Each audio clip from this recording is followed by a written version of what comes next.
अनुभव भाई एक मोटिवेशनल राइटर है, एक पोएट है, एक ऑथर है और साथ साथ पिछले 1 साल से वो एक सक्सेसफुल यूट्यूबर है। He has a humongous 90,000 followers on Quora with approximately 94 million content views.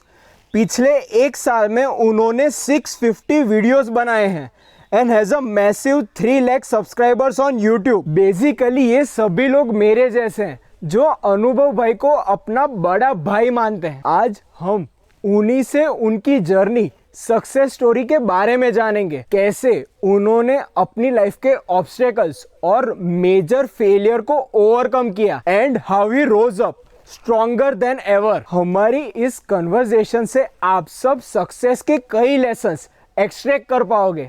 तो अनुभव भाई, आपकी जर्नी, आपकी सक्सेस स्टोरी के बारे में हमें बताएं और उनसे आपने क्या लेसन सीखे वो भी हमें बताएं। मैंने स्टार्ट किया था कॉरपोरेट से। कॉलेज में मेरी प्लेसमेंट हो गई थी अच्छी कंपनी में, S&P है, आप जानते होंगे। तो मेरी प्लेसमेंट हो गई थी। वैसे मेरा जॉब करने का कोई इरादा नहीं था, बचपन से मैं बिज़नेस को लेकर पैशनेट था, बट बहुत अच्छी कंपनी थी और मुझे लाइफ में एक्सपीरियंसेस लेने का बहुत शौक है, अलग अलग चीज़ के, फील्ड्स के। तो ताकि कोई रिग्रेट ना रहे कि मैंने ये फील्ड ऑफ लाइफ नहीं देखी, तो मैंने वो कंपनी ज्वाइन कर ली और वहाँ पे एक्सपीरियंस बहुत अच्छा भी रहा। एक डिफरेंट स्पेक्ट्रम ऑफ लाइफ देखा, अलग तरीके के लोगों से मिला, कॉरपोरेट में कैसे काम होता है वो देखा। 2 साल मैंने वहाँ पे काम किया गुड़गांव में, तो बहुत अच्छा एक्सपीरियंस रहा। लेकिन हमेशा मुझे वो मेरा सपना बॉदर करता था कि मुझे बिज़नेस करना है, बचपन का जो सपना था, बट मैं वहाँ कंफर्टेबली सेट था। तो कहीं ना कहीं माइंड में एक कॉन्फ्लिक्ट रहता था कि क्या करूं, क्या अपने सपने पे जाऊं या एक स्टेबल करियर है इसको ऑप्ट करूं, इसी में काम करते रहूं, ग्रोथ भी मिल जाएगी, सब कुछ सही रहेगा। तो रेगुलरली जब दिमाग में एक चीज़ आने लगी कि यार लाइफ ख़त्म है, अब मैं यही जॉब करते रहूँगा जो कि मेरा ड्रीम भी नहीं है, तो एक दिन क्या होगा, जॉब करते करते रिटायर हो जाऊँगा, लाइफ ख़त्म हो जाएगी, लाइफ हमको एक ही मिली है। तो ये बात मुझे डिस्टर्ब करती रही। फिर मैंने एक दिन फैसला ले लिया, नहीं यार, चाहे मुझे सक्सेस ना मिले, इस लेवल पे भी ना रह पाऊँ, मुझे जॉब छोड़नी पड़ेगी और अपने बिज़नेस का जो सपना है वो पूरा करना पड़ेगा, एटलीस्ट ट्राई करना पड़ेगा। तो हिम्मत करके मैंने वो जॉब छोड़ दी। हालांकि जब मैं जॉब छोड़ रहा था मुझे प्रमोशन भी ऑफ़र हुआ, तो भी मैंने डिसीजन फाइनल कर लिया था, मैंने जॉब छोड़ दी। उसके बाद कुछ टाइम तक मैंने अपने फादर के अंडर ट्रेनिंग ली। मेरे फादर एक स्मॉल स्केल इंडस्ट्री चलाते थे, तो मैंने कहा कुछ सीखने को मिलेगा बिज़नेस के बारे में, पहले उनके अंडर ट्रेनिंग ली। साइड बाय साइड मैंने स्टॉक का काम भी शुरू कर दिया, स्टॉक ट्रेडिंग का, क्योंकि मैंने MBA इन फाइनेंस करा हुआ है और मैंने एक स्टॉक ब्रोकिंग कंपनी में अपनी ट्रेनिंग भी करी थी, तो मैंने वो काम भी चालू कर दिया, फुल फ्लेज चालू कर दिया। तो ये दोनों चीज़ें मैं कर तो रहा था, बट अल्टीमेटली मेरा इंटरेस्ट था मैन्युफैक्चरिंग में, कोई चीज़ प्रोड्यूस करने में, वैल्यू ऐड करने में लोगों की लाइफ में। तो वही मेरा मेन पर्पस था। तो इसलिए मैंने सोचा यार वही करना है, ऐसा नहीं कि जॉब छोड़ी फिर ये काम कर लो, करना वही है। तो मैंने उसके लिए प्लान करना शुरू कर दिया। लेकिन बहुत सारे ऑब्स्ट्रक्शंस थे, बॉटलनेक्स थे, फंड्स नहीं थे। इंडस्ट्री लगाने के लिए फंड्स चाहिए होते और मुझे बहुत बड़ी इंडस्ट्री लगानी थी। मतलब जो स्पेसिफिक मेरी चॉइस थी जो काम की, उसके लिए काफ़ी फंड्स की ज़रूरत थी, तो फंड्स बिल्कुल नहीं थे। एक्सपीरियंस की ज़रूरत थी, एक्सपीरियंस ज़ीरो था, और बहुत सारी चीज़ें थी, बहुत सारे फैक्टर्स थे। तो मैंने कहा नहीं यार, लेकिन करना तो यही है। तो मैंने कहा धीरे धीरे एटलीस्ट स्टार्ट करते हैं, सर्च करते हैं, लोगों से मिलते हैं, कुछ समझते हैं, टाइम दोगे तो कुछ समझ में आएगा। तो मैं धीरे धीरे सारे फ्री टाइम में सर्च करने लगा, लोगों से मिलने लगा, बात करने लगा, कहीं इंडस्ट्रीज़ के मैनेजर से मिला, सुपरवाइज़र से मिला, अपने फादर के थ्रू कहीं मालिकों से मिला, उसके बाद सप्लायर से मिला, इंडस्ट्रीज़ में जाके देखा कैसे काम होता है। काफ़ी टाइम मैंने लगाया तो बहुत कुछ समझ में आने लगा। फिर मेन जो ऑब्स्ट्रक्शन थी वो थी वर्किंग कैपिटल और फंड्स, जो कि फैक्ट्री लगाने के लिए बिल्कुल 100% ज़रूरी है, जो मेरे पास नहीं थे। तो वो एक बहुत बड़ा बॉटलनेक बन गया और ऐसा लगा था कि सपना नहीं पूरा हो पाएगा। पर मैंने सोचा ऑप्शन क्या है, मैं क्या कर सकता हूँ। अगर आपको क्रेडिट पे माल मिलना शुरू हो जाए, क्रेडिट पे काम होना शुरू हो जाए और कुछ इन्वेस्टर्स लग जाए, तो आप काम स्टार्ट कर सकते हो, बट उसके लिए गुडविल होनी चाहिए, जो मेरे पास नहीं थी। पर मैंने सोचा क्यों ना लोगों से मिले, रिजेक्शन ही तो मिलेगा, कुछ समझ में ही आएगा उनके बारे में। तो मैंने लोगों से मिलना शुरू कर दिया, मीटिंग्स करना शुरू कर दिया। कुछ ने की, कुछ ने नहीं की, कुछ ने रिजेक्ट कर दिया, कुछ ने ढंग से बात करी, अच्छे से एंटरटेन किया। फिर मैंने अपने तरीके से बात करी, जैसा मेरा तरीका है, कॉन्फिडेंस से बात करी, लोगों को एश्योरेंस दिलाया, तब जाके बहुत एफर्ट्स कर करके एक दो लोग राज़ी हो गए। वो लोग राज़ी हुए क्रेडिट देने को, तो हिम्मत बंदी कि नहीं यार स्टार्ट कर सकते हैं।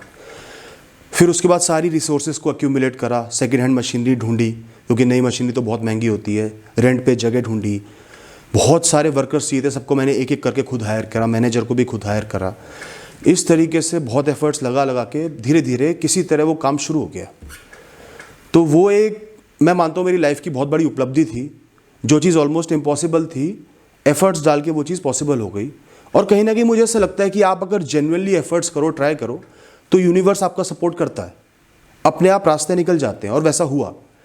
तो वो मेरा एक ड्रीम बिजनेस था, मैं बहुत खुश था उसको करते हुए, और वहाँ पे काफ़ी सक्सेस भी मिली। पहले बहुत छोटे से शुरू किया था, फिर धीरे धीरे काम बहुत बढ़ गया, वहाँ के टॉप के लोगों में मेरा नाम आने लगा। उसके बाद काफ़ी मेहनत करी, वहाँ पे 15-15, 16-16 घंटे डेली। लेकिन कुछ कारणों की वजह से साल डेढ़ साल चलाने के बाद चाइना की इकोनॉमी में कोई रिसेशन आया था या डाउनफॉल आया था, कुछ था, उस वजह से मेटल के रेट्स बहुत ज़्यादा गिर गए, एकदम से गिर गए। और बहुत सारे स्टॉक्स थे हमारे पास, बहुत ज़्यादा स्टॉक्स थे, क्योंकि लार्ज स्केल प्रोडक्शन थी, तो उसमें बहुत ज़्यादा लॉस हो गया, काफ़ी लॉस हो गया। सारी वर्किंग कैपिटल उड़ गई, सेविंग्स भी उड़ गई, सब कुछ उड़ गया, तो वो काम बंद हो गया। उसके बाद लेकिन मैंने हार नहीं मानी, मैंने कहा करना तो बिज़नेस ही है, छोटा बिज़नेस कर लूँगा, बहुत ज़ीरो से स्टार्ट कर लूँगा, कुछ 1000 से स्टार्ट कर लूँगा। तो लैपटॉप का, इंटरनेट का यूज़ किया, बहुत सर्च करी, बहुत ढूंढा, तरह तरह की वेबसाइट्स पे, कोरास पे भी मैंने वही पढ़ा, योर कोट है, और बहुत सारी वेबसाइट्स पे मैंने रिसर्च करी, लोगों के बारे में पढ़ा, जैसे इंडिया मार्ट वगैरह वेबसाइट्स हैं, तो वहाँ पे बिजनेस की नॉलेज होती है, सब चीज़ें पढ़ी। यहीं से मेरे को कोरा का इंट्रोडक्शन भी हुआ। तो फिर धीरे धीरे दिमाग में कुछ आइडिया आने लगे, आइडिया शॉर्ट लिस्ट करे, एक बुक बनाई, उसमें लिखता रहा, सर्च करता रहा। फिर जो आइडिया शॉर्ट लिस्ट करे उनके लिए मार्केट्स में धक्के खाए, मैन्युफैक्चरर्स पे धक्के खाए। उस समय पैसा भी नहीं था, खुद जाता था, सामान ढो के खुद लाता था, सैम्पल्स वगैरह, बहुत धक्के खाए। फिर कुछ समझ में आया, फिर लोगों से बात करी, बहुत कम पैसे में फिर काम शुरू करा। और फिर काम धीरे धीरे आप शुरू कर दो, समझ में आने लगता है, काम चल भी जाते हैं। फिर अल्टीमेटली कुछ टाइम बाद वो काम भी मुझे ज़्यादा समझ में नहीं आया, क्योंकि उसमें ग्रोथ ज़ीरो थी, कंपटीशन बहुत बढ़ते जा रहा था। ऑनलाइन सेलिंग का, ऑनलाइन मार्केटिंग का काम होता है। तो इवेंचुअली मैंने डिसीजन लिया कि नहीं यार, दोबारा फैक्ट्री ही स्टार्ट करनी है। पैसा नहीं था हालांकि तब भी, और मैंने वो काम करते करते दोबारा ढूंढना शुरू कर दिया, धक्के खाना शुरू कर दिया, रुका नहीं मैं। तो बहुत सारी चीज़ें देखी, ऑप्शंस देखे, फिर एक ऑप्शन समझ में आया, फिर पैसा नहीं था, फिर जितना अपनी काफ़ी सारी चीज़ें बेची, फिर इन्वेस्टर्स ढूंढे। उस समय गुडविल भी अच्छी नहीं थी, तो मेरे फादर की, वाइफ की, सबकी सेविंग्स लगाई, और किसी तरह बहुत पुरानी मशीन, एक एक मशीन खुद खरीदी, 10-12 मशीनें लगती हैं, एक एक मशीन ढूंढ के खरीदी, बिल्कुल सेकेंड हैंड स्क्रैप मशीनें खरीदी। कई महीने लगा के उनको रिपेयर करवाया, अपने सामने खड़े हो के 10-10 घंटे। फिर धीरे धीरे वो काम चालू हो गया और काम चलने लगा, और उसके बाद काम बहुत बढ़िया चला और काफ़ी ग्रोथ मिली। अभी भी मैं वही काम कर रहा हूँ। तो इस तरीके से इवेंचुअली मुझे सक्सेस मिल गई। और मुझे इससे एक बात समझ में आती है कि अगर आप अपने कर्म करते रहोगे, हार नहीं मानोगे, एक्सपेक्टेशंस नहीं रखोगे, बस मुझे अपना काम करना है, अपने गोल्स के लिए मेहनत करनी है, तो रास्ते अपने आप खुल जाते हैं। एक बार फेल हो गए, 2 बार फेल हो गए, 3 बार फेल हो गए, कहीं ना कहीं आपको रास्ता मिल जाएगा, ये मेरा मानना है। तो ये आपकी पूरी जर्नी में कई ऑब्स्टेकल्स है और कई रोड ब्लॉक्स है, पर आपने उन्हें ओवरकम किया। तो कभी ऐसा मेजर फेलियर आया कि आपका जो पूरा ड्रीम था वो शैटर हो गया था और आप होपलेस फील कर रहे थे, और तभी आपने क्या किया? जब मैं कॉपर की मिल चला रहा था, बहुत बड़ी फैक्ट्री जो मैंने स्टार्ट करी थी अपने फादर की ट्रेनिंग करने के बाद, फादर के साथ ट्रेनिंग करने के बाद, तो वो मेरा एक बहुत पुराना ड्रीम था, बचपन का ड्रीम था, और बहुत इन्जॉय भी करा वहाँ पे मैंने। हालांकि मेहनत बहुत थी, काफ़ी कुछ सीखा, बहुत सारी चीज़ें सीखी। मतलब एक आम लाइफ में आप 20 साल में वो चीज़ नहीं सीख सकते जो मैंने वहाँ पे सीखी। बट वो जब कुछ फैक्टर्स की वजह से, जिनमें मैं रिस्पॉन्सिबल भी नहीं था, उस वजह से वो काम बंद हो गया, तो वो एक बहुत बड़ा सेटबैक था।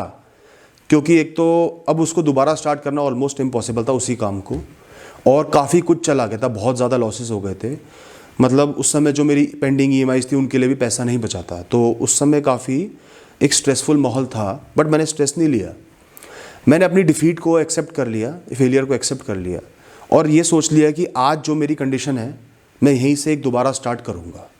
जो पहले हुआ, मेरे अंडर 100 एम्प्लॉयज़ काम कर रहे थे, रेपुटेशन थी, वो सब गया, वो सब मर चुका है, मैंने एज्यूम कर लिया और सोचा कि आज से एक नई शुरुआत करूँगा। समझो कि आज से मेरा पहला दिन है काम करने का, मुझे काम ढूंढना है। तो अपना बैगेज लेके मैं आगे नहीं बढ़ा, उस बैगेज को साइड हटा दिया, अपने लिए थोड़ा सा ब्रेक लिया मन को शांत करने के लिए और अपना एक कॉफ़ी का कप लेके लैपटॉप लेके बैठ गया सर्च करने के लिए। तो वो एक बहुत बड़ा सेटबैक था, उससे मेरी पूरी फैमिली भी अफेक्ट हुई, मेरा पास्ट भी अफेक्ट हुआ, जो सेविंग्स वगैरह थी सब कुछ अफेक्ट हुआ। बट ठीक है, उससे मुझे बहुत कुछ सीखने को मिला। जो चंद दिनों में लेसन्स मिले वो सालों साल में नहीं मिल सकते थे। एक स्ट्रेंथ मिली, एक वर्स्ट सिचुएशन को झेलने की हिम्मत आई, समझ आई कि दुनिया में ऐसा भी होता है और इससे भी आप पार पा सकते हो, आगे बढ़ सकते हो। तो वो एक बहुत बड़ा मेजर सेटबैक था मेरे लिए और आज मैं बहुत खुश हूँ कि वो सेटबैक आया और मुझे बहुत कुछ सीखने को मिला। इंस्टेंट ग्रेटिफिकेशन की दुनिया में जी रहे, तो इसमें सक्सेस के लिए पेशेंस और परसिस्टेंस बहुत ही ज़रूरी होता है। तो आपका इस पर क्या मानना है और क्या हमें सलाह दोगे उस पर? मैं बार बार इस टॉपिक को कवर करता हूँ। इंस्टेंट ग्रेटिफिकेशन जो है या प्लेजर ओरिएंटेड लाइफ है, जहाँ हम सिर्फ हाइस के लिए जीते हैं या कोई भी हमारे सामने स्टिमुलाई आता है तो अपनी सेंसेस के लिए जीते हैं, वो that is a wrong way of life. मैं मानता हूँ कि जो इंसान ऐसे जी रहा है वो ऑलमोस्ट डेड है। वो तो एक मशीन की तरह जी रहा है कि कोई भी स्टिमुलाई आया, आपकी सेंसेस ने रिएक्ट करा, आप आगे बढ़ गए। लाइफ का एक ब्रॉडर व्यू होना चाहिए और हमें अपने आप पे कंट्रोल लाना चाहिए। एक लॉन्ग टर्म व्यू लेके चलना चाहिए कि लाइफ में क्या चाहिए, लाइफ में क्या है, अपने आप पे कंट्रोल है कि नहीं है, ताकत है कि नहीं है, कुछ चीज़ों से बचना है। ये नहीं कि प्लेजर मिला, होता क्या है, आप जैसे प्लेजर के लिए जी रहे हो, इंस्टेंट ग्रेटिफिकेशन चाहिए आपको, सक्सेस चाहिए, तो पहली बात तो ऐसी सक्सेस मिलती नहीं है। अगर इतनी आसानी से सक्सेस मिलती तो सक्सेस के कोई मायने नहीं होते। दूसरी बात, अगर आप छोटी छोटी चीज़ें पाने के लिए, प्लेजर्स के लिए फाइट करते हो, उनको पाते हो, तो अल्टीमेटली वो प्लेजर्स आपको सुख देना बंद कर देते हैं लॉन्ग टर्म में। फिर आपको और ज़्यादा चाहिए होता है, फिर आप एडिक्टेड हो जाते हो, हैबिचुअल हो जाते हो। इसी तरह सक्सेस के लिए अगर आपको इंस्टेंट ग्रेटिफिकेशन चाहिए तो आपको कभी भी सक्सेस नहीं मिलेगी। सक्सेस इज़ अ प्रोसेस जहाँ पे आपको एक्सपेक्टेशन ज़ीरो करनी पड़ती हैं। आपको पैसे के लिए, फेम के लिए नहीं लड़ना है, स्ट्रगल नहीं करना है, आपको वो काम करना है जिसके थ्रू आप सक्सेस पाना चाहते हो, जिसके थ्रू आपको सक्सेस मिल सकती है। उस काम पे आपका डेडिकेशन होना चाहिए, उस काम के लिए पैशन होना चाहिए। आप 10 साल कोशिश करने के बाद भी सक्सेसफुल नहीं हुए तो भी सुबह उठ के आपको ये लगेगा मुझे आज यही काम करना है। ऐसे मिलती है सक्सेस और ऐसे लोगों को श्योर शॉर्ट सक्सेस मिल जाती है। आज नहीं मिलेगी, 10 साल बाद मिल जाएगी। अगर आप सुबह उठते ये सोचोगे पैसा चाहिए, फेम चाहिए, कभी भी सक्सेस नहीं मिलेगी, क्योंकि बड़े गोल्स होते हैं, प्रॉब्लम्स होती हैं, कॉम्प्लेक्सिटीज़ होती हैं, फेलियर्स होते हैं, आप उनका सामना नहीं कर पाओगे। छोटा सा फेलियर आएगा, आपका दिमाग खराब हो जाएगा कि मैं कैसे करूं, क्या करूं, कुछ नहीं मिलेगा। फिर आप कंपैरिजंस करोगे लोगों से, काम में सेटिस्फैक्शन नहीं मिलेगी, इसलिए आप बैकआउट कर जाओगे। तो काम के प्रति पैशन होना ज़रूरी है, तब सक्सेस मिलती है। स्ट्रगल करना पड़ेगा।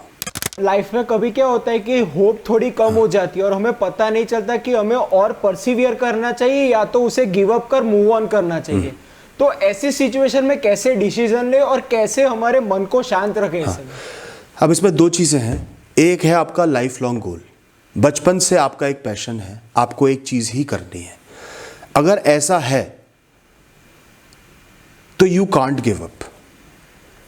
जब तक आपके कमरे में उम्मीद की एक आखिरी छेद भी बाकी है, एक छेद से भी रोशनी आ रही है, आप गिव अप नहीं कर सकते, करना भी नहीं चाहिए।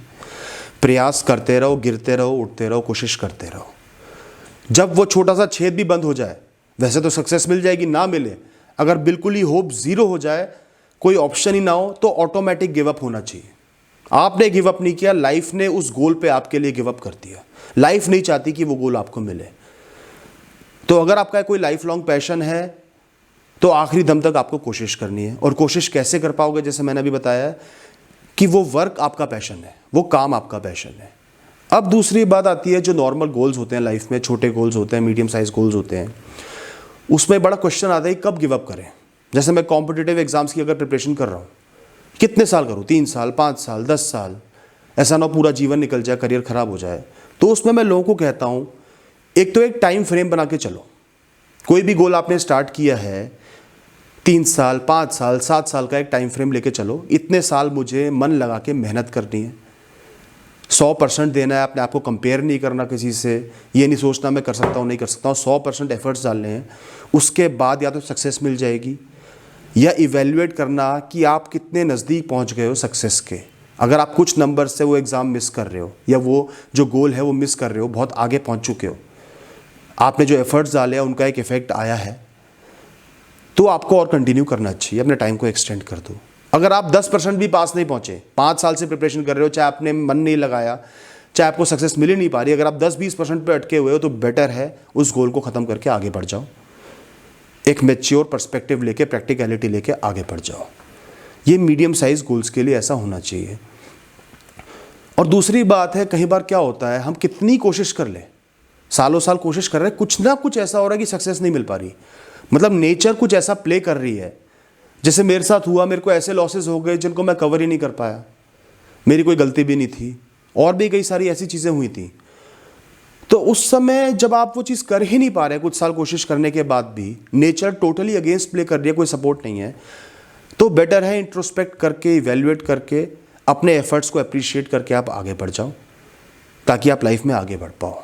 तो आपने सब कुछ अपने बलबूते पर किया होता तो मतलब लोगों के डाउट्स थे आपके ऊपर के मतलब ये नहीं कर पाएगा, या वैसा कोई सोसाइटी या फैमिली ऐसा कोई कहती थी आपको? देखो, आप कोई भी डिसरप्टिव काम करते हो, कोई भी थोड़ा सा इम्प्रैक्टिकल बड़ा काम करते हो या गोल बनाते हो, तो लोगों को तो डाउट होगा ही होगा, क्योंकि सक्सेस रेट कम होता है, ऑब्वियस सी बात है। और आपको खुद भी कहीं ना कहीं डाउट रहता है, क्योंकि सक्सेस रेट कम है। ये तो एक सिंपल सा एस्टिमेशन है, प्रोबेबिलिटी का दिमाग में चलती रहती है। तो सबसे पहली बात है, आप कोई भी डिसीजन ले रहे हो या मैं कोई भी डिसीजन ले रहा हूँ, मैं उसको I don't take a decision, I make a decision. मैं उस पर टाइम लगाता हूँ, बहुत सर्च करता हूँ, बहुत सोचता हूँ, अपने से 10 बार पूछता हूँ मुझे यही करना है, जवाब आता है, हर बार जवाब आता है अगर दिल से हाँ करना है। उसके बाद मैं सर्च करता हूँ, पूरे डिसीजन को बनाता हूँ, खाली डिसीजन लेता नहीं। तो उसके बाद मेरा डिसीजन फाइनल है, चाहे उसके सक्सेस के चांस 1% हो, 2% हो, 0% हो, मुझे उसके लिए टाइम देना है। फैमिली को डाउट्स रहते हैं, हमेशा रहे हैं, लेकिन मेरा डिसीजन फाइनल है, क्योंकि मैंने उसको बहुत मेहनत से बनाया है। मेरी लाइफ है, अपनी लाइफ की जिम्मेदारी मेरी है। मैं ये नहीं चाहता मेरी लाइफ ख़त्म हो जाए, मैं एक सा जीवन जीते रहो, अपने सपने छोड़ दूँ। एक ही लाइफ मिली है, तो प्रयास करना है। इसलिए मैं डाउट्स की इतनी परवाह नहीं करता। और जब मुझे अपने पे डाउट्स आते हैं, जैसे कोई फेलियर आ गया, गोल स्टार्ट करते ही फेलियर आ गया है, तो मैं अपने आप को सिर्फ ये समझाऊं कि भैया, मैं अपने आप को सिर्फ ये समझाता हूं कि भैया कर्म करते रहे। एक गोल पकड़ा है, परेशानी तो आएगी, बिना परेशानी के गोल अगर सक्सेस मिलने लगी लोगों को, तो सक्सेस के मायने ही क्या रहेंगे? हर गोल छोटा बन जाएगा।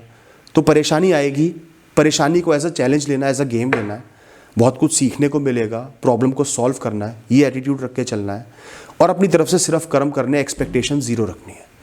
शुरू में मैं भी एक्सपेक्टेशंस रखता था, बट लाइफ ने, फेलियर्स ने मुझे सिखाया एक्सपेक्टेशंस मत रखो। एक्सपेक्टेशंस रखोगे सिर पे बोझ रहेगा, मेहनत भी नहीं कर पाओगे, छोटे छोटे फेलियर से विचलित हो जाओगे। एक्सपेक्टेशंस खत्म कर दोगे, शांत मन से बस मेहनत करते रहोगे।